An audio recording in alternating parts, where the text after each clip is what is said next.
संजय जी, बहुत बहुत स्वागत है। बहुत बहुत आभार नीतीश जी, और सभी सुनने वाले श्रोताओं को मेरा नमस्कार, प्रणाम जी। न्याय व्यवस्था जो है एक सिटीजन के लिए एक बहुत बड़ा टूल है उसके हाथ में, लेकिन बहुत सारे हमारे इस तरह के सिटीजन भी हैं जो शायद इस व्यवस्था से पूरी तरह से परिचित नहीं है, और कुछ लोग शायद इस वजह से डर जाते हैं कि कोर्ट कचहरी में बहुत खर्चा हो जाता है। तो उसके लिए ऐसी क्या व्यवस्था की गई है कि वो लोग जो उतना सक्षम नहीं है, उतना खर्च नहीं कर सकते हैं, उतना खर्च नहीं उठा सकते हैं, लेकिन अगर उन्हें न्याय चाहिए और जरूरत पड़ती है, सिस्टम ऐसा, व्यवस्था ऐसी है कि कभी ना कभी कहीं ना कहीं ऐसा हो जाता है आपको कि आपको न्यायपालिका में जाने की जरूरत पड़ती है, तो उनके लिए ऐसे कौन कौन से कैटेगरी हैं लोगों की जिनके लिए निःशुल्क प्रावधान है? सबसे पहली बात, हमारा जो कॉन्स्टिट्यूशन है वो इक्वलिटी का राइट देता है, और कार्यक्रम के बीच में हम लोग इस पे भी जाएंगे कि किस प्रकार से सुप्रीम कोर्ट ने कई जजमेंट्स के तहत लीगल राइट को, फ्री लीगल एड को जो है एक बहुत इंपॉर्टेंस दी है। मैं उस पर जाऊंगा, लेकिन सबसे पहली बात, जैसा आपने कार्यक्रम की शुरुआत में बताया, पुअर, मार्जिनलाइज, ऐसे लोग जिनके पास सक्षमता नहीं है, वो कैसे न्याय प्राप्त करेंगे? और अगर उनको न्याय नहीं मिलेगा तो क्या जो कॉन्स्टिट्यूशन मेकर्स हैं उनका जो ऑब्जेक्टिव था सबके लिए न्याय, हमारा प्रियम्बल भी यही कहता है जहां पे लिखा है secure people of India justice, justice चाहिए। न्याय कैसे मिलेगा अगर पुअर, मार्जिनलाइज, बैकवर्ड और ऐसे डाउन टोडन पीपल जो कि दबे हुए, कुचले हुए लोग हैं, अगर उनको न्याय नहीं मिलेगा तो कैसे राष्ट्र आगे बढ़ेगा? बिल्कुल, और इसके लिए एम्फेसिस जो है वो हर रोज, हर जगह से, हर क्वार्टर से दिया जाता है। अभी सुबह ही जब मैं आकाशवाणी के स्टूडियोज में आ रहा था तो रेनबो चैनल को सुन रहा था रास्ते में अपनी गाड़ी में, और रेनबो हेडलाइंस में जो पहली हेडलाइंस थी वो मैंने कागज यहां से प्रिपेयर किया है। राष्ट्रपति द्रौपदी मुर्मू ने कहा है कि सभी के लिए कम खर्च में न्याय प्राप्त कराने की प्रक्रिया उपलब्ध कराना सभी की जिम्मेदारी है। बिल्कुल सही बात आपने कही, और मैं इसका एडिशन करता हूं, कल जो बीता हुआ दिन था 26 नवंबर, जिसे हम लॉ डे कहते हैं, जिसे हम 2015 से हम कॉन्स्टिट्यूशन डे के तौर पे मनाते हैं। बहुत इंपॉर्टेंट बात मैं आपको एक मुझे जहन में आ गई।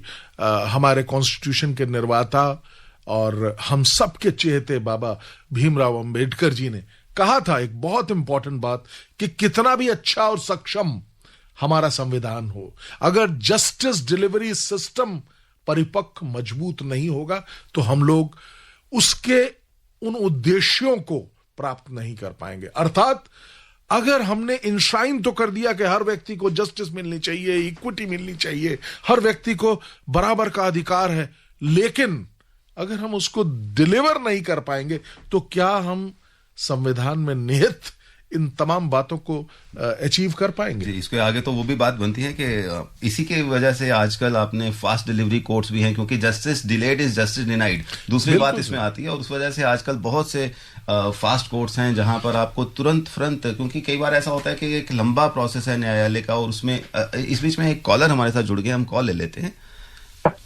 हेलो, नमस्कार, अपना परिचय दीजिए। Hello, good morning sir. Good morning, अपना परिचय दीजिए। रघुविंदर सिंह बोल रहा हूँ, सुभाष नगर, नई दिल्ली से।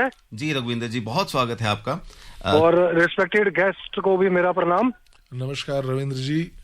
सर, मेरा सवाल ये है कि PIL एक आम नागरिक जो है वो किन किन कंडीशन में लगा सकता है और कब कब लगा सकता है? नंबर 2, कि हमारे देश में अमीर आदमियों, VIP के लिए अलग कानून है और गरीबों के लिए अलग, क्योंकि 3 करोड़ केसेस पेंडिंग है, कुछ केसेस में रातों रात सुनवाई हो जाती है, तो ये डिफरेंशिएट क्यों? Please tell me. जी, बहुत ही आपके जो सोशल इश्यूज आपने उठाए, PIL first of all public interest litigation, यानी कि जो समाज के लिए और ऐसे लोग जो दबे कुचले और जिनके पास अपनी आवाज को उठाने की सामर्थ्य नहीं है, उनके लिए एक माध्यम बनाया गया था, मुझे याद है। ये अमेरिकन जूरिस्प्रूडेंस का कंसेप्ट है, लेकिन जस्टिस भगवती, जस्टिस वेंकट, उन लोगों ने इस कंसेप्ट को हम लोगों के समक्ष रखा। PIL का अर्थ होता है पब्लिक इंटरेस्ट लिटिगेशन, अर्थात कोई भी ऐसा इशू जहां पे कोई व्यक्ति, एक ग्रुप ऑफ व्यक्ति या एक भी व्यक्ति अगर सफर कर रहा है और उसके पास क्षमता नहीं है, तो उसके बिहाफ पे आप जाके और केस फाइल कर सकते हैं। देखिए, हर केस को फाइल करने के लिए आपको लोकस स्टैंडाई होना चाहिए। लोकस स्टैंडाई का अर्थ होता है कि आप जाके एकदम सीधे नहीं खड़े हो सकते हैं कोर्ट में। क्या कारण है? आप सफर करते हैं या फिर आपको कहीं पे नुकसान हुआ है, तो आप तभी न्यायालय के पास जाते हैं। वाजिब कारण होना चाहिए। लेकिन PIL में आपको वाजिब कारण होने की आवश्यकता नहीं है। अगर कोई व्यक्ति दबा हुआ है, कुचला हुआ है, कोई व्यक्ति असमर्थ है, उस व्यक्ति को शक्ति प्रदान करने के लिए उसकी जो चीज से वो ग्रसित है, वंचित है, उसको आप ले जा सकते हैं और इसको वेलकम भी किया। यानी अगर कहीं भी किसी भी सिटीजन को, भारतीय सिटीजन को कहीं सिस्टम में ऐसा लगता है कि ये सिस्टम जो है सही तरीके से नहीं चल रहा और इसको सही तरीके चलाने के लिए ये बात लेकर आनी चाहिए, तो आप कोर्ट पे जा सकते हैं। पब्लिक, देखिए, मैं आपको 2-3 एग्जांपल देता हूं। पॉल्यूशन है, उसमें किसी व्यक्ति को लगता है कि इस जगह पे बहुत ज्यादा ये इंस्टीट्यूट, ये जगह से पॉल्यूशन आ रहा है और कोई कुछ नहीं कर रहा, आप PIL डाल लीजिए। अब और एग्जांपल दिखाता हूं, जैसे कोई ओल्ड एज होम है, ये सब केसेस हुए हैं, उनका एग्जाम्पल मैं आपके सामने रखने का प्रयास कर रहा हूं। ओल्ड एज होम है, वहां पे लोगों को सही तरीके से सुविधाएं नहीं दी जा रही हैं। क्या किया जाएगा? वो लोग गरीब और ऐसे दबे हुए हैं कि वो न्यायालय को अप्रोच नहीं कर सकते।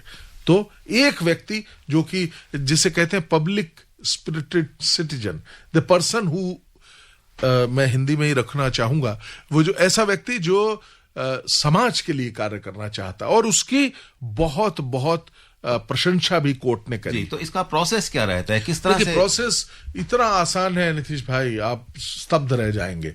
हमने देखा अखबार में छपने भर से भी न्यायालय के न्यायाधीशों ने उस चीज को, कोई एक खबर छपी, न्यायालय ने सुओ मोटो स्वतः संज्ञान लिया, ये भी हुआ है। और प्रोसेस तो यहां तक है, मुझे एक याद आता है judgment, if I am not wrong, Hussainara Khatoon का एक जजमेंट था। उसमें जो जेल में दबे हुए जो लोग हैं, जेल में ऐसे जो, आपको शायद एक कॉल आ रहा है, प्लीज जी, एक कॉल और हमारे साथ जुड़ गया है। इनका जो दूसरा प्रश्न का हिस्सा था उसको भी हम लेंगे, आप ऐसा मत सोचिए कि हमने आपका प्रश्न बीच में छोड़ दिया, लेकिन एक दूसरे कॉलर आ गए हैं। हेलो, नमस्कार, स्वागत है आपका इस कार्यक्रम में। नमस्कार जी। नमस्कार जी, आप अपना परिचय दीजिए। गांधीनगर दिल्ली से बोल रहा हूँ जी। जी, स्वागत है। क्या प्रश्न है? एक्सपर्ट को नमस्कार। मैं ये पूछना चाहता हूँ कि जैसे पीछे टाइम हमने न्यूज में सुना था कि दिव्यांग लोगों के लिए एक कानून में नया एक आया है, जो भी इसके बारे में सेफ्टी के लिए, कि इनको थोड़ा ज्यादा सुरक्षा मिले दिव्यांग लोगों की। इसके बारे में हमें पूरी जानकारी नहीं है, क्योंकि हमारे मित्र लोग हैं, उनकी जानकारी के लिए मुझे ये आपसे क्वेश्चन करना पड़ रहा है। इसके बारे में बताएंगे जी, उनकी सुरक्षा के लिए। देखिए, दिव्यांगियों, मैंने जैसे कहा, दिव्यांग भी एक थोड़ा सा उनमें कमी होती है, लेकिन अभी दिव्यांग बहुत कुछ कर रहे हैं, हम उस पर नहीं जा रहे हैं। लेकिन कानून में व्यवस्थाएं हैं। जहां तक लीगल एड का प्रश्न है, सेक्शन 12 नालसा का स्पष्ट रूप से कहता है कि दिव्यांगों को मुफ्त कानूनी सलाह, मुफ्त कानूनी एड दी जाएगी।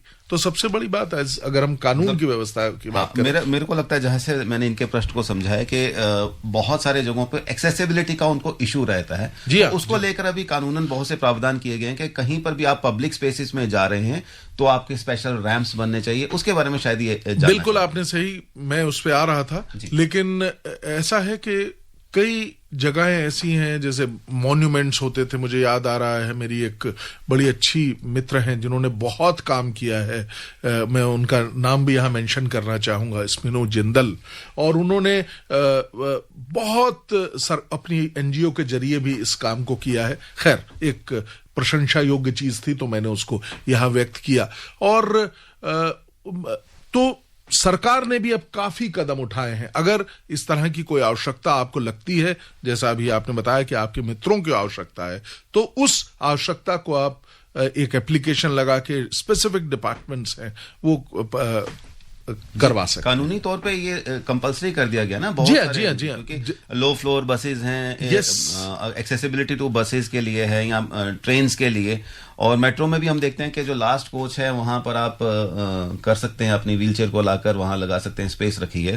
तो ऐसा कानूनी है। और जहां तक आज के विषय की बात है, अपने सुनने वालों को बता दें कि हमारा विषय है निःशुल्क कानूनी सहायता। अगर उसके बारे में आप कुछ जानना चाहते हैं, वैसे तो आप कानून से जुड़े कोई भी प्रश्न कर सकते हैं, लेकिन जो अगर हम फोकस रखें तो ज्यादा अच्छा रहेगा। संजय जी हमारे साथ हैं। संजय जी, जो पहला प्रश्न आया था उसमें एक बहुत ही सीरियस, शायद बहुत सारे लोगों के दिमाग में बताता हूं कि क्या कानून अमीर व्यक्ति के लिए और गरीब व्यक्ति के लिए भिन्न भिन्न है? सबसे बड़ी बात इसका जवाब है नहीं।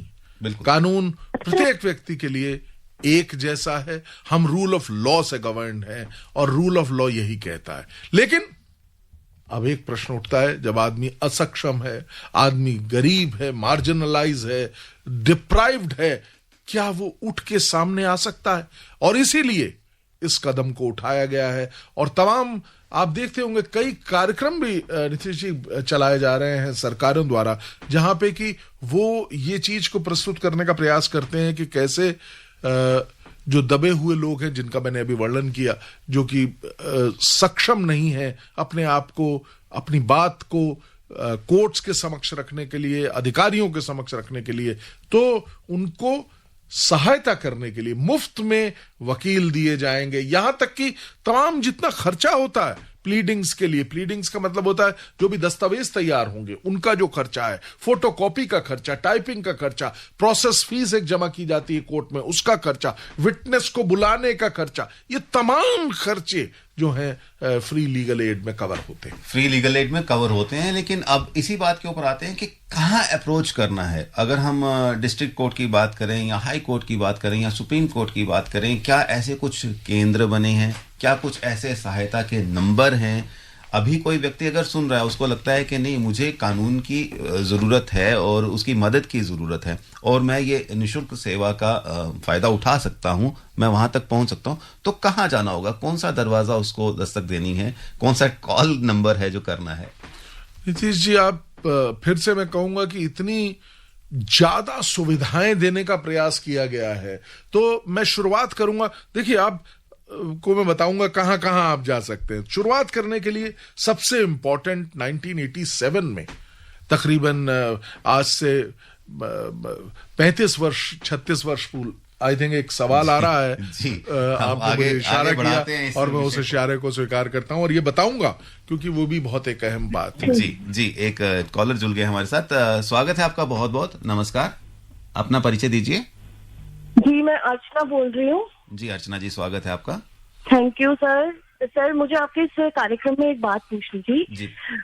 जैसे कि मतलब आप कुछ प्रॉपर्टी या बिल से रिलेटेड कुछ बता सकते हैं इसके बारे में आप मुझे? प्रॉपर्टी से रिलेटेड क्या प्रश्न है आपका? जैसे कि अभी मेरे हस्बैंड कोरोना के दौरान ना गुजर गए, ठीक है, और मेरे जो फादर इन लॉ अभी जिंदा हैं, उन्होंने विल कर रखी है और जो भी उसमें प्रॉपर्टी या जो भी उनके देने की चीजें थी वो सब उन्होंने मेरे हस्बैंड के नाम कर रखी हैं। अब मैं ये चाहती हूँ कि वो जो चीजें हैं वो मेरे बच्चों के नाम बच्चों के भी नहीं, मेरे नाम ट्रांसफर हो, क्योंकि देखिए बच्चे फ्यूचर में साथ दे ना दे ये तो भगवान ही जानता है। मेरी 2 बेटियां हैं, परवरिश तो मैं ऐसी उनके कर रही हूँ कि वो आगे मेरा साथ दे, बट कुछ नहीं पता वक्त का क्या हो, मेरे साथ रहेंगी, मेरे पास चीजें होंगी तो वो मेरा कम से कम ध्यान तो रख सकेंगी फ्यूचर में, चाहे लालच से सही चाहे परवरिश के तहत से। अर्चना जी, आपका सबसे बड़ी बात, सबसे पहले मेरी संवेदनाएं आपके साथ। देखिए, ये एक बहुत घिनौना दौर था उस वक्त जब ये हुआ। ईश्वर आपके पति की आत्मा को शांति दे, नंबर 1। नंबर 2, मैं आपसे एक इस सवाल के जवाब में ये कहना चाहूंगा। देखिए, विल को एक ऐसा माध्यम होता है जिसे हम कभी भी बदल सकते हैं। अर्थात आपके जो फादर इन लॉ हैं वो एक और पुनः विल लिख सकते हैं, जिस विल में वो जो पहले उन्होंने आपके पति के नाम किया था वो आपके नाम कर सकते हैं। तो मुझे लगता है कि आपके लिए सबसे साधारण और सबसे जिसे कहता है कि ना सस्ता उपाय जो है वो ये होगा कि आप अपने फादर इन लॉ से रिक्वेस्ट करें और पुनः विल को लिखने के लिए उनसे कहें, अगर और उसी विल में वो पुरानी विल को निरस्त कर देंगे। जी, मतलब विल का मतलब तो स्वेच्छा से ही है, अगर वो स्वेच्छा से करना चाहते हैं, क्योंकि बाध्यता नहीं है कोई भी उनके ऊपर इसको बदलने। बिल्कुल ठीक है, लेकिन जैसा अर्चना जी बता रही थी कि उन्होंने बच्चों को ही देना है, तो वो अब उस विल को साधारण तौर पे, क्योंकि अब ऐसा व्यक्ति जिसके नाम विल की गई थी वो है ही नहीं, तो उस वो विल अपने आप में एक नगण्य डॉक्यूमेंट हो जाएगा, अर्थात वॉइड डॉक्यूमेंट है। और तो इसी वजह से मैं कह रहा हूं कि वो एक नई विल लिख देंगी। और अभी आपने कहा कि वो डॉक्यूमेंट, क्योंकि जिनके लिए विल की गई है वो ही अब इस संसार में मौजूद नहीं है, तो ऐसी स्थिति में आपने कहा कि वो विल तो अब वो यूजलेस हो गई, उसका कोई फायदा नहीं हुआ, तो अब वो विल एक साइड है। और इस तरीके से अगर रेगुलर तरीके से है तो वो प्रॉपर्टी का हस्तांतरण किसके नाम पे होता है? जी देखिए ना, मैंने क्योंकि ये सेल्फ एक्वायर्ड प्रॉपर्टी है उनके फादर की, फादर इन लॉ की, तो वो किसी को भी दे सकते, किसी को दे सकते। लेकिन कानूनी तौर पे अगर वो बिना विल के जाएंगे, क्योंकि देखिए अब ये विल तो स्टैंड नहीं करती, ये इस विल का कोई महत्व नहीं, क्योंकि जो विल के माध्यम से जिसको व्यक्ति को मिलना था वो व्यक्ति ही नहीं है, तो इस विल का कोई महत्व नहीं है। जी, तो बिना विल के जाएंगे तो फिर कानूनन तो हमारे यहाँ अगर वो हिंदू है तो हिंदू लॉ है, क्योंकि उसमें जो सक्सेशन का माध्यम है उस माध्यम के तहत उसको वितरित किया जाएगा उनकी प्रॉपर्टी को। मुझे लगता है कि विस्तार से हमने उनके प्रश्न का जवाब दे दिया। चलिए, अब आप बता रहे थे कि किस तरह से, आपने कहा कि बहुत ही आसान। मैं आपके सवाल पे वापस जाता हूं, जो था कि किसको अप्रोच करें, कैसे बता दिया आज हमने, और आपके रेडियो के माध्यम से अब लोगों तक, जन जन तक ये बात पहुंच गई कि फ्री लीगल एड की सुविधा है। अब फ्री लीगल एड लेने के लिए कैसे हमको कदम उठाना होगा? देखिए, सबसे बड़ा महत्वपूर्ण कदम आज से करीब 35 साल पहले लीगल सर्विसेज अथॉरिटीज एक्ट 1987 पास किया गया। उसके आधार पे ये तमाम चीजें इस एक्ट में वर्णित की गई, और उससे पहले मुझे याद पड़ता है, वो भी मुझे बताना बहुत आवश्यक समझता हूं, article 39A directive principle of state policy, जिसमें कहा गया कि सरकार फ्री लीगल एड तमाम लोगों को प्रोवाइड करे। उसके बाद क्या हुआ? उसके बाद 2-3 जजमेंट्स में और कई उसके बाद नियत तौर पे जजमेंट्स आए, जिनमें सुप्रीम कोर्ट ने बहुत स्पष्ट शब्दों में कहा कि क्योंकि हमारा प्रियम्बल, क्योंकि हमारा कॉन्स्टिट्यूशन सब लोगों को बराबरी का अधिकार देता है, जस्टिस पाने का अधिकार देता है, न्याय को पाने का अधिकार देता है, प्रियम्बल में लिखा है ना कि जस्टिस और तमाम चीजें, तो वो पाने का अधिकार देता है। तो ये तो एक राइट टू लाइफ का पार्ट है, कंपल्सरी फंडामेंटल राइट बन गया है। ये आपका फंडामेंटल राइट है, लीगल राइट नहीं सिर्फ, बल्कि फंडामेंटल राइट है। अब उसके लिए इस एक्ट में सारे प्रावधान किए गए। अब मैं आपको बताना चाहूंगा कि राष्ट्र में, राष्ट्रीय स्तर पे, राज्य स्तर पे और जिला स्तर पे बॉडीज बनाई गई। देखिए, सबसे पहले हमें फिर बीच में थोड़ा सा रुकना पड़ेगा क्योंकि कॉलर जुड़ गए हमारे साथ। बिल्कुल। जी नमस्कार, स्वागत है आपका इस कार्यक्रम में। नमस्कार सर। जी, अपना परिचय। गुरविंदर सिंह चट्टा बोल रहा हूँ, नई दिल्ली से। जी, स्वागत है। एडवोकेट साहब को भी नमस्कार। नमस्कार चट्टा। और कल हमने संविधान दिवस मनाया है, उसकी बिलेटेड शुभकामनाएं। जी, प्रश्न मेरा क्वेश्चन एडवोकेट साहब से ये है कि आपने जैसे बताया कि सभी नागरिकों को संविधान में निःशुल्क कानूनी सहायता दी जाती है। जी, कई जगह हमने पोस्टर देखे हैं, बैनर्स लगे हुए हैं, मीडिएटर, इसमें और निःशुल्क सहायता में क्या अंतर है? प्लीज ये बता दीजिए। जी, देखिए, बहुत ही अच्छा सवाल, और मैं कई बार कार्यक्रम करता हूं और चट्टा जी को मैंने कई बार अच्छे अच्छे रोचक प्रश्न उठाते हुए देखा है। धन्यवाद Chatta ji for this kind of thing, you are very active, I must say. लेकिन मीडिएशन एक बहुत बढ़िया माध्यम है। ऑल्टरनेटिव डिस्प्यूट रिड्रेसल होते हैं, जिसमें आपको न्यायालय में नहीं जाना होता, लेकिन आप एक जो जिसे कहते हैं ना एक आउट ऑफ कोर्ट सेटलमेंट, जी हाँ, आउट ऑफ कोर्ट। और अब इतना रोचक बात है यहाँ पे, जैसे एक अभी कॉमर्शियल कोर्ट्स एक्ट आया 2017 में। उस एक्ट में यह वर्णित है कि कोई भी अगर केस होगा तो उस केस को कोर्ट में भेजने से पहले मीडिएशन में बैठाया जाएगा, अर्थात दोनों पार्टियों को बिठाया जाएगा और उनके समक्ष एक ट्रेंड मीडिएटर होगा जो उनको बताएगा, देखिए इस पूरी कानूनी उधेड़ बुन से आप निकलिए, आपके क्या बनता है अधिकार, क्या चीजें आपने लेनी है, और यहां पे हम लोग एक अलग तरीके से बैठ के बातचीत के जरिए से मीडिएट करके समस्या आपने कहा ट्रेंड मीडिएटर, जी ये क्या मतलब? ट्रेंड मीडिएटर होता है, देखिए आजकल मैंने आपको बताया ना कि किस तरीके से हर दरवाजे पे हमको जस्टिस दिलानी है, ये कॉन्स्टिट्यूशन का मैंडेट है हम सब लोगों के लिए। तो सुप्रीम कोर्ट ने, हाई कोर्ट ने तमाम प्रयत्न करके जो है कई व्यक्तियों को, हमारे जैसे लॉयर्स को ट्रेंड करके कि किस प्रकार से दोनों पक्षों को बिठा के एक केस के पक्ष और विपक्ष के चीजों को समक्ष रखते हुए उसको कैसे निपटारा किया जाए। बहुत ज्यादा लीगैलिटीज में मत चले जाइए, बिल्कुल लीगैलिटी में नहीं। और बैठकर नीतीश जी, सबसे बढ़िया बात मीडिएशन की ये होती है, अगर आप किसी मीडिएशन सेंटर में जाएंगे तो ये पोस्टर भी लगा हुआ मिलेगा आपको कि ये ऐसा कक्ष है, यहां पे सत्य बोलिए, और दोनों में से कोई पार्टी जीतेगी या हारेगी नहीं, दोनों हाथ मिलाते हुए जाएंगे। मैंने कई संबंधों को बनते हुए देखा है जो बिगड़ गए हैं, खास तौर से फैमिली केसेस में। मीडिएशन का बहुत इंपॉर्टेंट, कम्युनिकेशन गैप होने की वजह से बहुत सारे केसेस ऐसे होते हैं जहां पर बात दोनों ही पक्ष सही कह रहे होते हैं लेकिन एक दूसरे को फेस नहीं करना चाहते। एग्जैक्टली। तो उनको लेकर एक टेबल के ऊपर सामने लेकर आ जाएं और उनके कहें कि भैया क्या प्रॉब्लम है, और कई बार ऐसा होता है कि वो जो पर्दा है वही हट जाएगा। नीतीश जी, मेरा अपना अनुभव, 27 साल से इस प्रोफेशन में हूं, मेरा अपना अनुभव है कि मैंने देखा है 50% से ज्यादा केसेस बिगिनिंग की स्टेज पे समाप्त हो जाए। वो जो रोल है मीडिएशन का वो आकाशवाणी कर रहा है आपके लिए, और एज ए मीडिएटर एक कॉलर को और ले लेता हूं मैं। एक कॉलर हमारे साथ जुड़ गए हैं। नमस्कार, स्वागत है आपका इस कार्यक्रम में। नमस्कार सर, वकील साहब को भी नमस्ते। नमस्कार। हाँ वकील साहब, मेरा नाम संजीव कुमार है और मैं हरियाणा से बोल रहा हूँ जी। गांव कूखनी, डिस्ट्रिक्ट करनाल पड़ता है सर। जी बताइए। जी, हमारे बाड़े के ऊपर किसी ने कब्जा किया है सर। मैंने फ्री लीगल एड वाली जो इंद्री में सब डिविजनल अथॉरिटी होती है उनको एप्लीकेशन दी और उन्होंने मंजूर भी कर ली। तो अब मैं ये जानना चाहता हूँ सर, मैंने जो फोटो कॉपी कराई हुई है, काफी सारे डॉक्यूमेंट्स और काफी अभी करवानी है, और पेन ड्राइव में जैसे वीडियो और फोटो स्टोर करवाई है यानी, तो उनका अगर बिल दे दूं मैं यहाँ सब डिविजनल लीगल अथॉरिटी में, तो मुझे पैसे वापस मिलेंगे सर इनके?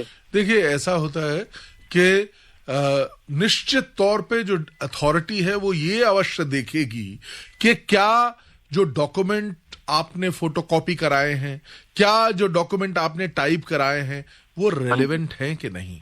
अगर वो रेलेवेंट हैं और जो अधिकारीगण हैं वो उसको पाते हैं कि वो रेलेवेंट है, तो वो आपको निश्चित तौर पे आपके इस खर्चे को वहन करेंगे, जो रेलिवेंट डॉक्यूमेंट्स हैं। हाँ। लेकिन कई बार अति उत्साह में आकर आपने बहुत सारी चीजें इकट्ठी कर ली, बहुत सारा खर्चा कर लिया जिसकी रिक्वायरमेंट ही नहीं है उस केस को लेकर, तो उसका खर्चा वहन नहीं करेंगे वो। बिल्कुल सही कहा नीतीश जी, मेरी बात का सार भी यही था। मीडिएशन का काम कर दिया। जी। तो आकाशवाणी पर आज हम निशुल्क कानूनी व्यवस्था के ऊपर बातचीत कर रहे हैं। हमारे साथ वरिष्ठ अधिवक्ता सुप्रीम कोर्ट संजय चड्डा जी हैं। अगर आपको कोई प्रश्न करना है इस संबंध में तो आप हमें कॉल कर सकते हैं। हमारे नंबर हैं 23421082 यानी 23421082 और दूसरा नंबर है 23421083 23421083। और अगर दिल्ली के बाहर से आप हमें कॉल कर रहे हैं तो आपको एसटीडी पिन जो है 011 लगाना पड़ेगा। मैं जल्दी से कहीं कोई और कॉलर ना आ जाए आपको बता दूं कि कहां अप्रोच करना है। तो वो जो 87 का एक्ट बना, राष्ट्रीय स्तर पे नालसा, राष्ट्रीय वैधिक सेवा प्राधिकरण का गठन किया गया, और स्टेट लेवल पे स्टेट अथॉरिटीज का गठन किया गया, जो कि हाई कोर्ट में उनका संभवतः ऑफिस होता है या स्टेट कैपिटल्स में भी ऑफिस है। देन डिस्ट्रिक्ट में हमने देखा कि डिस्ट्रिक्ट कोर्ट में डिस्ट्रिक्ट सर्विस अथॉरिटी का गठन किया गया। इसके अलावा एक और बात नीतीश जी है कि जो तालुका स्तर पे हमने देखा कि कमेटियों का, लीगल सर्विस कमेटीज का गठन करने का प्रोविजन है। तो चारों स्तर पे आपको सुविधा प्रदान की गई है। दफ्तर खोले गए हैं, हाई कोर्ट्स में अलग दफ्तर हैं, डिस्ट्रिक्ट कोर्ट्स में अलग से दफ्तर है। और आपको ये जान के अब तालुका लेवल पे भी काफी तालुकाओं में, तहसीलों में भी फ्री लीगल एड देने के लिए नालसार का जो एक्ट है, लीगल सर्विसेज अथॉरिटी एक्ट 1987 के जरिए बहुत ये तमाम, और लीगल अधिकारी वहां बैठता है और पूरा स्टाफ होता है, वो लोग आपके केस को लेंगे। और एक मेरे से सवाल ये पूछा जाता है कि कौन कौन से केसेस कवर होते हैं, क्या फैमिली के केसेस कवर होते हैं सिर्फ, या कोई जमीन जायदाद का केस कवर होता है, या कोई क्रिमिनल केसेस भी कवर होते हैं। तो जवाब इसका बहुत रोचक है। जवाब ये है कि सब केस कवर होते हैं। अर्थात आपका कोई भी केस हो, सिविल हो, क्रिमिनल हो, जहां पे आपको आवश्यकता है। देखिए, क्रिमिनल लॉ में नीतीश जी एक और बड़ी क्रिमिनल ज्यूरिस्प्रूडेंस की बात करूं, ये मैंडेटरी है हम लोगों के लिए, न्याय व्यवस्था के लिए, कि जो व्यक्ति अभियुक्त है उसको बचाव करने के लिए एक लॉयर की आवश्यकता तो है। तो वो लॉयर अगर कोई व्यक्ति मना भी करता है कि मुझे नहीं चाहिए, तो भी उसको प्रोवाइड किया जाता है। मैं एक एग्जाम्पल दूंगा। एक निशंस हत्यारा या आतंकवादी जिसे हम जानते हैं, बॉम्बे ब्लास्ट में एक पकड़ा गया था, उसका मैं नाम यहां लेना बिल्कुल पसंद नहीं करूंगा अपने मुंह से, अभी 26/11 गया ही है।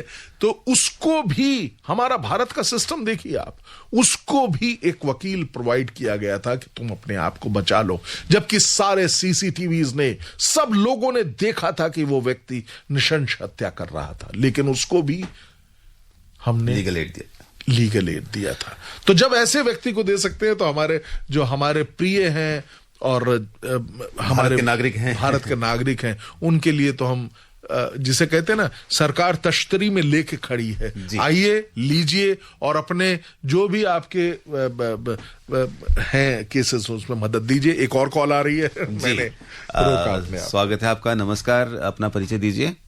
नमस्कार साहब, मैं आशीष कुमार मिश्रा बोल रहा हूँ। आशीष जी, स्वागत है। कहाँ से बोल रहे हैं आप? मुंबई से सर। जी, क्या प्रश्न है आपका?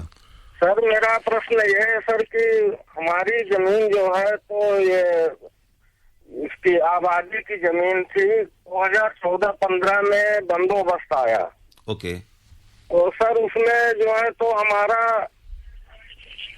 वो दूसरे के नाम हो गया। हमारे दादाजी 5 डिसमिल जमीन बेच दिए थे और 3 डिसमिल जमीन मेरी बची हुई थी सर। जी, विषय आज का ये है कि आपको क्या उसके लिए फ्री निशुल्क कानूनी सहायता चाहिए, इससे जुड़ा प्रश्न है आपका?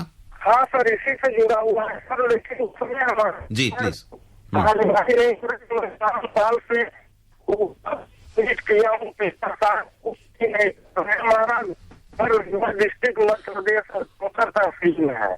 हाँ हाँ। तो साहब हम आशीष मिश्रा जी, आप 2 मिनट, क्योंकि आपकी आवाज बिल्कुल साफ नहीं है, हम लोग आपको नहीं सुन पा रहे हैं, लेकिन जैसा प्रतीत होता है, नीतीश जी आपकी परमिशन से मैं इनका जवाब देना चाहूंगा।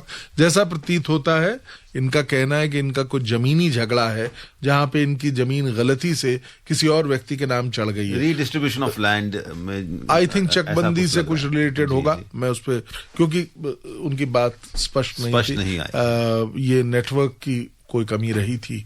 तो ऐसी स्थिति में भी ये संभव था, जो डिस्ट्रिक्ट सर्विस अथॉरिटी है, या तो वहां चले जाएं, ये मध्य प्रदेश के रहने वाले हैं आशीष मिश्रा जी, और ये जा सकते हैं, नहीं तो तालुका लेवल पे, जिला लेवल के नीचे भी जो है लेवल, वहां पे भी जाके ये एक अपनी अर्जी लगा के इनको एक एडवोकेट प्रदान किया जाएगा, जो इनको गाइड करेगा कि किस प्रकार से करेक्शन किया जा सकता है। और जैसा इन्होंने बताया, ये बिल्कुल संभवतः ऐसा कई बार हो जाता है गलतियां, और उन गलतियों को मैं आपको बताना चाहता हूं आशीष जी, सुधार किया जा सकता है। तो आप जाइए, जो विधिक सेवा का जो आपका अधिकार है, जिसे फंडामेंटल राइट भी हमने कहा अभी कुछ देर पहले, तो वो फंडामेंटल राइट का आप अख्तियार करिए, इस्तेमाल करिए। और जो रेलिवेंट डॉक्यूमेंट्स हैं, जो कागज हैं आपके पास, आपने कहा कि दादाजी के नाम पे था या जो भी उस तरह का डॉक्यूमेंट है, वो पहली बार तो आप जरूर ले जाएं। उसके बाद तो आपको जो फ्री लीगल एड मिलेगी वो आपको बताएंगे कि क्या कुछ चाहिए, क्या कुछ इससे संदर्भ में कागज चाहिए, और पूरा रास्ता वो बता देंगे कि अब इसके बाद ये एप्लीकेशन होगी, और यहां तक कि वो एप्लीकेशंस भी वही तैयार करेंगे। और आशीष जी भूलिएगा नहीं, ये सब फ्री में आपके लिए किया जाएगा। जी, मुझे लग रहा है कि एक कॉलर शायद हमारे साथ और जुड़ रहे हैं, लेकिन जब तक उनकी कॉल हमारे साथ थ्रू होती है, क्योंकि हमारे साथ जो मीडिएटर हैं, तो पहले कॉल वहां जाती है, वो देखते हैं कि कॉल भी रेलिवेंट है कि नहीं। क्योंकि इस समय आज क्रिकेट मैच भी चल रहा है और बहुत सारे उत्साही जो श्रोता हैं क्रिकेट को मैं सुनने एक वाले। और बात आपसे नीतीश जी बताना, बहुत, क्योंकि फिर समय नहीं बचेगा अगर कोई दो एक कॉलर और आ गए। एक बहुत और, क्योंकि आज हम किस युग में जी रहे हैं, वो युग है जी, थ्रू हो गया सर। अच्छा, मीडिएटर ने कह दिया कि हम कॉल ले सकते हैं। जी, स्वागत है आपका। नमस्कार, अपना परिचय दीजिए। नमस्कार सर, मैं महाराष्ट्र से बात कर रहा हूँ, मिलिंद जी। महाराष्ट्र से जी। मेरा, हाँ जी सर, मैं आपका रेडियो प्रोग्राम सुना, बहुत अच्छा लगा जी। मैं वकील साहब को भी नमस्कार करना चाहता हूँ जी, नमस्कार। ऐसा है जी, जो ऐसा है सर कि जो आरटीआई के अंतर्गत लोग कुछ इंफॉर्मेशन ले लेते हैं जी, उसके अगेंस्ट में जिसको हेल्प करनी है, बराबर, उनसे वो खुद पैसे हटते हैं और कोर्ट में केसेस दाखिल करते हैं। ठीक है, जिसका उनका उससे कोई रिलेशन होता नहीं जो केस के बारे में, लेकिन वो आरटीआई के अंतर्गत सारे डॉक्यूमेंट मंगा के इस तरह से करते हैं। तो इसके बारे में बताइए कि ये सही होता है कि कोई बंदा किसी के रिलेशन के नहीं होते हुए भी आरटीआई से डॉक्यूमेंट लगा के किसी से पैसा ऐड के केसेस डाल दे? बिल्कुल सही नहीं है, ये आपने बिल्कुल सही कहा। और कोई भी व्यक्ति यदि ऐसी प्रक्रिया करता है, तो मैं तो यहां तक कहूंगा कि आप उस व्यक्ति के खिलाफ क्रिमिनल केस भी कर सकते हैं। खैर, ये केस टू केस वेरी करेगा कि किस तरह का केस है, लेकिन वृहत रूप में, बड़े रूप में अगर हम देखें, तो अगर कोई व्यक्ति किसी व्यक्ति को आरटीआई के द्वारा ली गई जानकारी के आधार पे ब्लैकमेल करने का प्रयास करेगा, एक्सटॉर्शन करने का प्रयास करेगा, तो ये कानून की स्पिरिट के खिलाफ है। आपको अधिकार है कि ऐसे व्यक्ति के खिलाफ आप शिकायत करिए और एक्शन लिया जाएगा। लेकिन आरटीआई के जरिए जो आपके पास दस्तावेज आए हैं, उसके बेसिस के ऊपर आप पीआईएल तो दायर कर सकते हैं। आप बिल्कुल कर सकते हैं, लेकिन देखिए जो सवाल था वो ये था कि क्या कोई व्यक्ति ब्लैकमेल कर सकता है? तो ब्लैकमेल तो हम हमारे कानून में चाहे वो आरटीआई हो या कैसे भी हो, आप ब्लैकमेल किसी भी माध्यम से नहीं कर सकते। और बहुत बढ़िया बात आपने कही कि पीआईएल, जी हाँ, पीआईएल कब होता है? देखिए, पीआईएल एक का माध्यम भी मैं बता देता हूं। पहले सवाल में हमसे पूछा था राजेंद्र जी ने, और उस सवाल का जवाब, पीआईएल एक अपने आप में इतना बड़ा फील्ड है कि मैं आपको क्या बताऊं। पीआईएल के जरिए जो वीकर सेक्शन है उनके लिए न्याय को प्राप्त किया जाता है, और पीआईएल रिट के द्वारा प्राप्त लगाया जाता है। दो एक्सेप्शंस इस बात की हैं, ये संभवतः एकेडमिकली सही नहीं है कि सिर्फ रिट्स के द्वारा ही पीआईएल होता है, लेकिन फैक्चुअली ये काफी हद तक सही है कि आप रिट कोर्ट यानी कि कॉन्स्टिट्यूशनल कोर्ट्स, सुप्रीम कोर्ट और हाई कोर्ट में आप रिट्स दायर कर सकते हैं।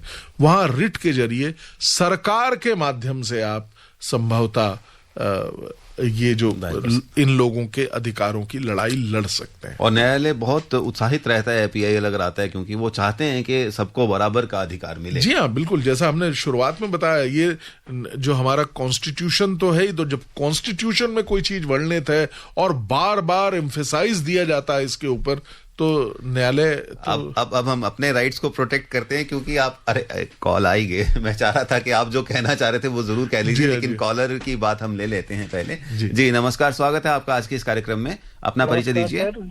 मैं गुरमीत सिंह जींद हरियाणा से बात कर रहा हूँ। जी गुरमीत जी, स्वागत है। लीगल हेल्प के लिए हम अप्लाई करते हैं जी, इसमें इनकम का क्या कंडीशन रहता है? मेरे पास ये प्रश्न था कि पात्रता क्या रहती है। चलिए, बहुत अच्छा गुरमीत जी, आपने मेरा काम भी कर दिया आसान। जी, बहुत आपने अच्छा सवाल किया। देखिए, पात्रता या एलिजिबिलिटी जिसे हम लोग कहते हैं, ये सेक्शन 12 है न्यायिक सेवा जो अधिनियम था, लीगल सर्विसेज अथॉरिटीज एक्ट, उसमें दिया गया है। लेकिन इन्होंने मॉनेटरी पात्रता के बारे में कहा है। देखिए, सबसे बड़ी बात, ये एक स्टेट सब्जेक्ट है। हर एक स्टेट ने अपना नियम बनाया हुआ है कि यहाँ पे इतनी राशि से कम वाले तो हर हाल में आएंगे ही आएंगे। तो बीपीएल तो करेंगे, हर बीपीएल तो है ही है, लेकिन एक ब्रॉडर लिमिट भी दी गई है, वो है 5 लाख रुपए की शायद। लेकिन ये ब्रॉड लिमिट है, सालाना, ये जिया। और इसके अलावा ये लिमिट जो है, मैं आपको और थोड़ा सा सूक्ष्म में बताना चाहूंगा, हर स्टेट में वेरी करता है, तो आपको अपने स्टेट के हिसाब से देखना पड़ेगा, नंबर 1। नंबर 2, एक और बहुत बहुत मुझे याद है, जस्टिस ठाकुर हुआ करते थे चीफ जस्टिस, उन्होंने एक सुप्रीम कोर्ट में आरंभ किया था, वो फ्री लीगल एड। वहां पे जो लिमिट है वो है 8 लाख रुपए की, सुप्रीम कोर्ट में। जी हाँ, सुप्रीम कोर्ट में।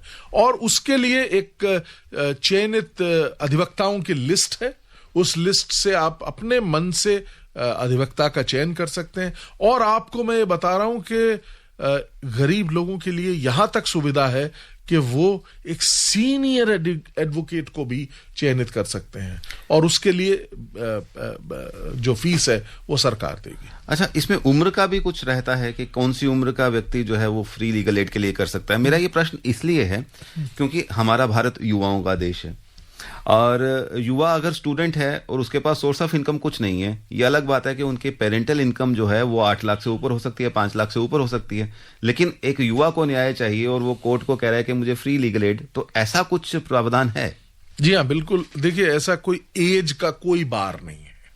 देखिए, कई तरीके के, मैं कुछ एक एग्जाम्पल दे सकता हूं जो मेरे जहन में आएंगे। जैसे कोई भी शेड्यूल कास्ट, शेड्यूल ट्राइब का व्यक्ति है, उसको अधिकार है।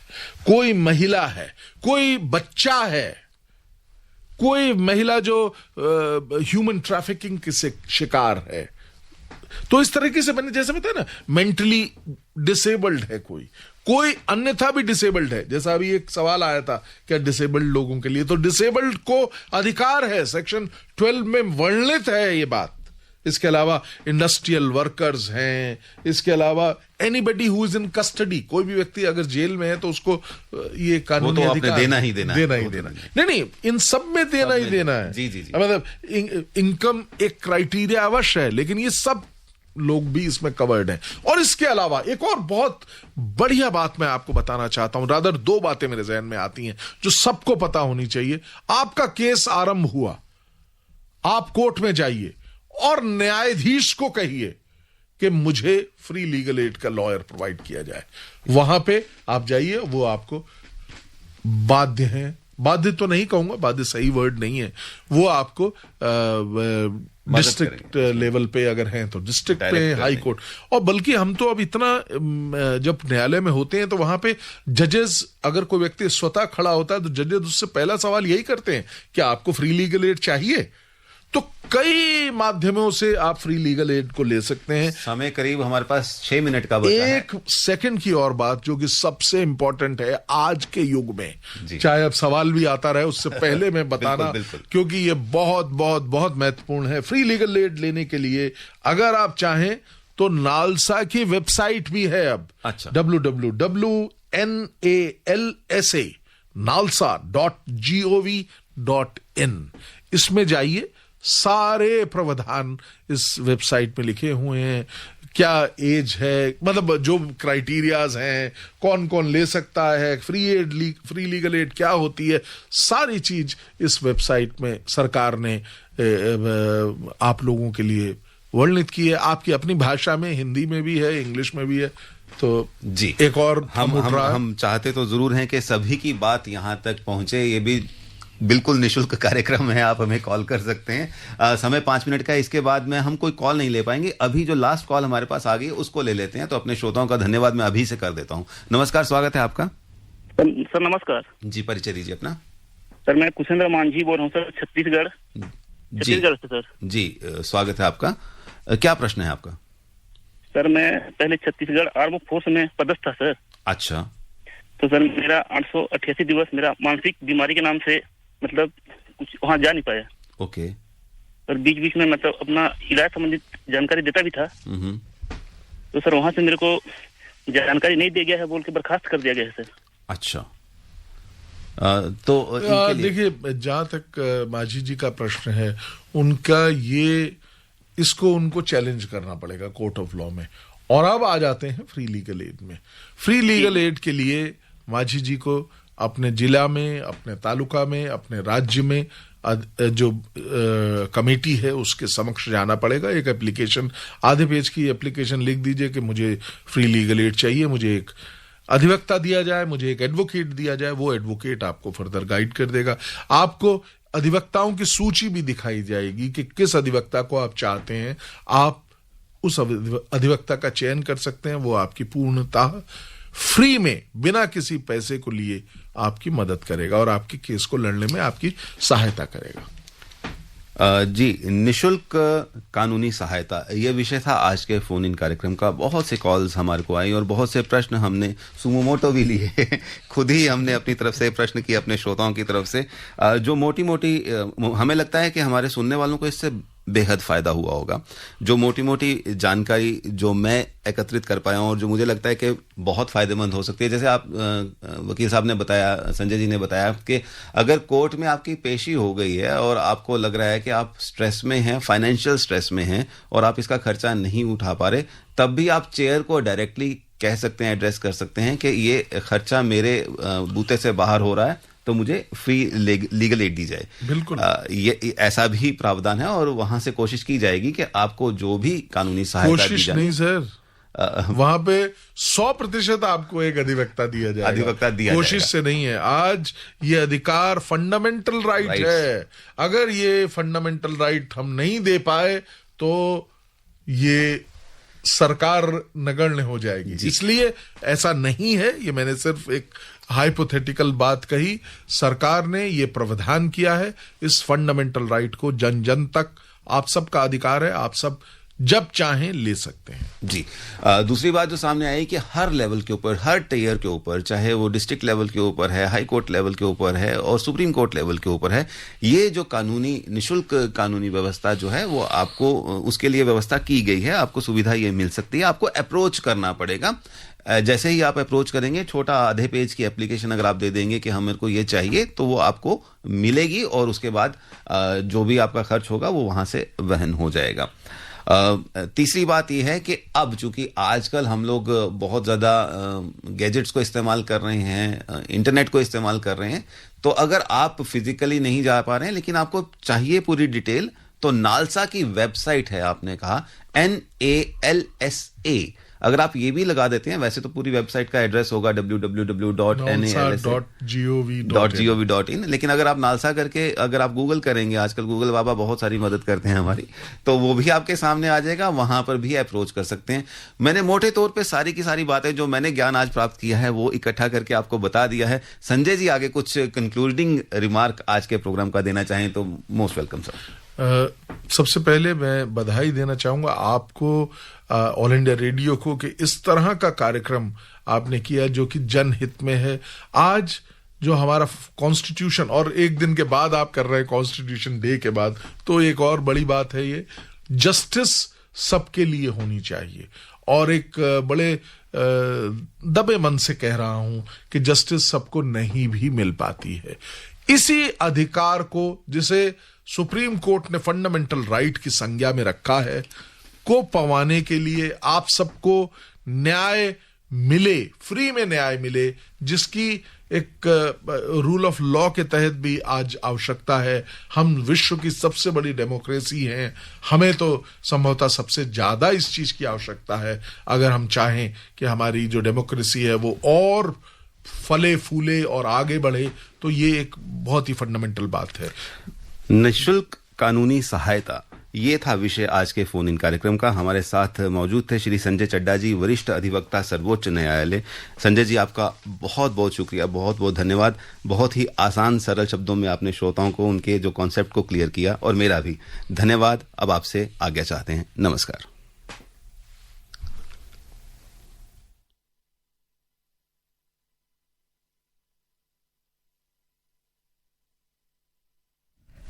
This is All India Radio. The news read by Anuja Kumar.